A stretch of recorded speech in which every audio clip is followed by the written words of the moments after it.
Hello friends, welcome to my YouTube channel. যাচ্ছি ঘুরতে সুন্দরবন। আমার ছেলে আমার বুবুকে কোলে নিয়ে গাড়িতে করে চললাম ঘুরতে।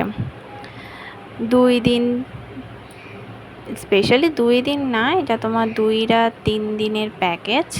বাট আমরা এক রাতই ছিলাম। আসলে আমাদের একটু কাজ পড়ে গেছিলো, তাই আমরা এক রাত্রি কাটিয়েছিলাম। যাই হোক, এখন আমরা যাচ্ছি। ফ্রাইডে ছিল, সকাল সকাল বেরিয়ে পড়েছিলাম। আমরা আমাদের নিজেদের গাড়ি নিয়ে গেছিলাম, আমরা ট্রেনে করে যাইনি। আমরা আমাদের গাড়ি নিয়ে গেছিলাম। চারিদিকে বেশ সবুজ দৃশ্য উপভোগ করতে করতে বেশ ভালোই লাগছিল সকালবেলা। আমার ছেলে অন্যদিন ঘুমায় একটু বেলা অবধি, বাট ঘুরতে যাবে বলে ও তো খুব খুশি, তাড়াতাড়ি উঠে পড়েছিল। দেখতেই পাচ্ছ আমরা যাচ্ছি ঘুরতে, কি সুন্দর বাইরে পরিবেশটা।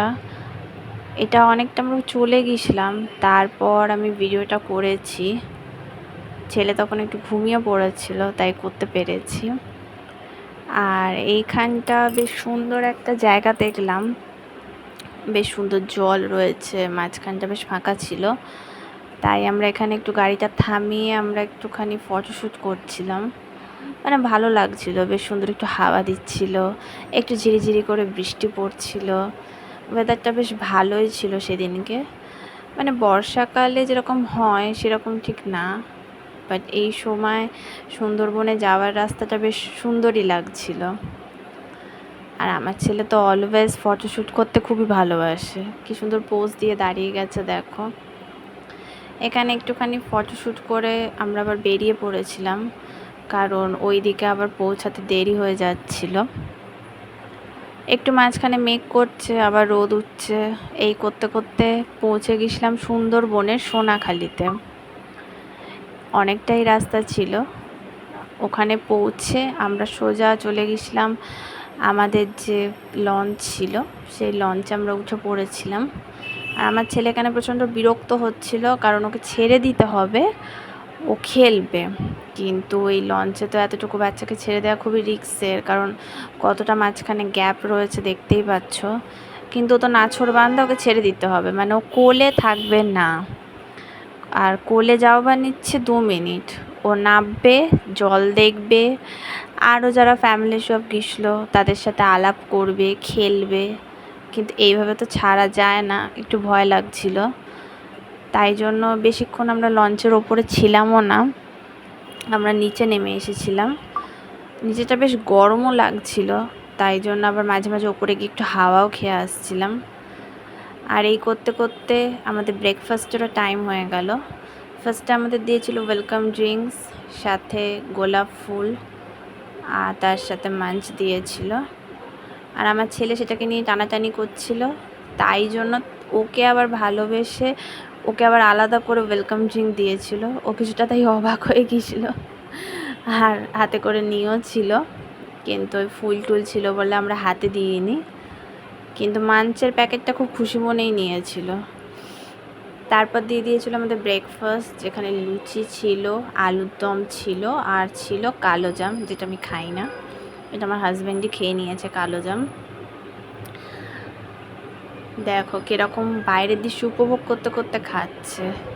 আমি ছেলেকে কোলে নিয়ে বসে, আর ও প্রচণ্ড মজা করতে করতে খাচ্ছিল।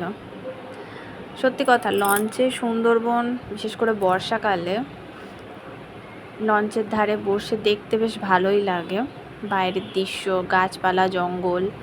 ফার্স্ট দিনে আমরা জঙ্গলে অতটা যাইনি, মানে নিয়ে স্পেশালি যায় না, এমনি ওই জল, বাইরের দৃশ্য এইসবই দেখাচ্ছিল। এই জল দেখতে দেখতে এই যে এখানে এনারা দাঁড়িয়ে গেছেন জল দেখবে বলে। মানে এত জল দেখতে ভালো লাগছে। ছেলে যাওয়ার জন্য বায়না করছিল, কিন্তু ওখানে তো ছেলেকে ছাড়া যাবে না, তাই আমি খুব চেপে চুপে নিয়ে এখানে ধরে বসেছিলাম। মাঝে মাঝে একটু নাবার বায়না করছিল, বাট লঞ্চে আরও যারা ছিল তারা প্রচণ্ড হেল্প করেছে। মানে লঞ্চেও যখন খুব বায়না করছিল, ওরা ভোলাচ্ছিল, ওরা খেলছিল নিয়ে, ওরা ইয়ার্কি মারছিল, ওরা ঘুরছিল। মানে ওরা আমার ছেলের সাথে অনেকটা টাইম কাটিয়েছে। আর সারাক্ষণ তো আমরা একসাথেই ছিলাম, একই হোটেলে, একই লঞ্চে, সেই হিসাবে কোনো প্রবলেম হয়নি।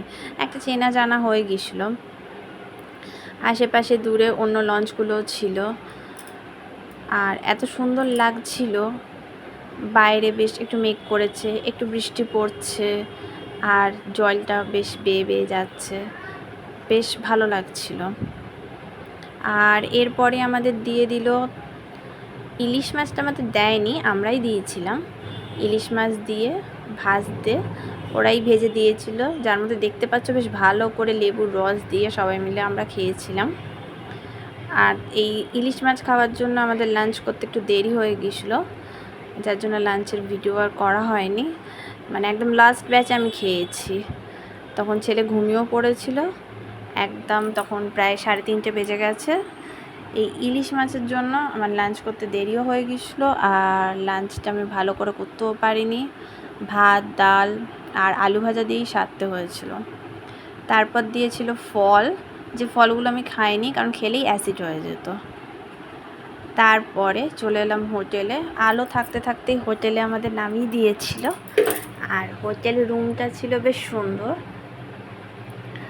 2খানা বেড ছিল, যার মধ্যে একটা বেডের ওপর আমি তো সমস্ত লাগেজই তুলে দিয়েছিলাম, কারণ আমার ছেলে ঘরের মধ্যে ঘুরে বেড়াবে, তার জায়গা লাগবে।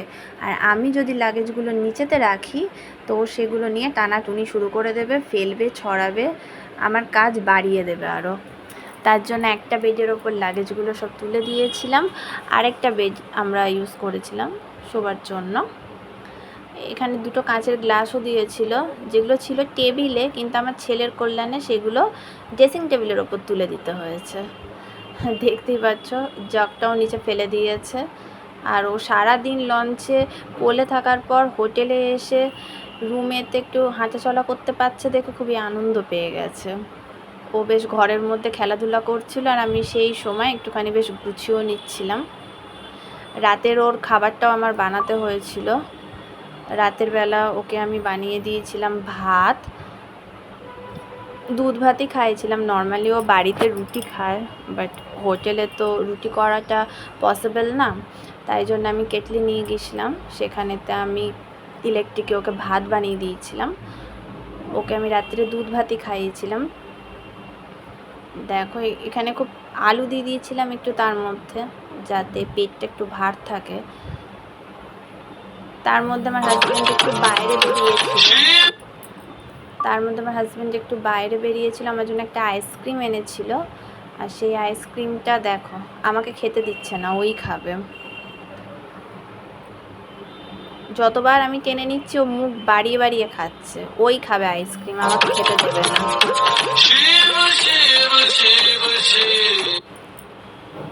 মাঝখানে ফোন আসছে, ফোন ধরছি, আর ও আইসক্রিমটা শেষ হয়ে গেছে বলে কাঠিটা ধরে টানাটানি করছিল। তারপর এলো আমাদের চাউমিন, এগ চাউমিন দিয়েছিল,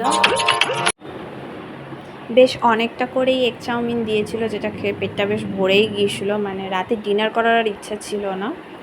তার মাঝখানে আমার ছেলে খেলা শুরু করে দিয়েছে।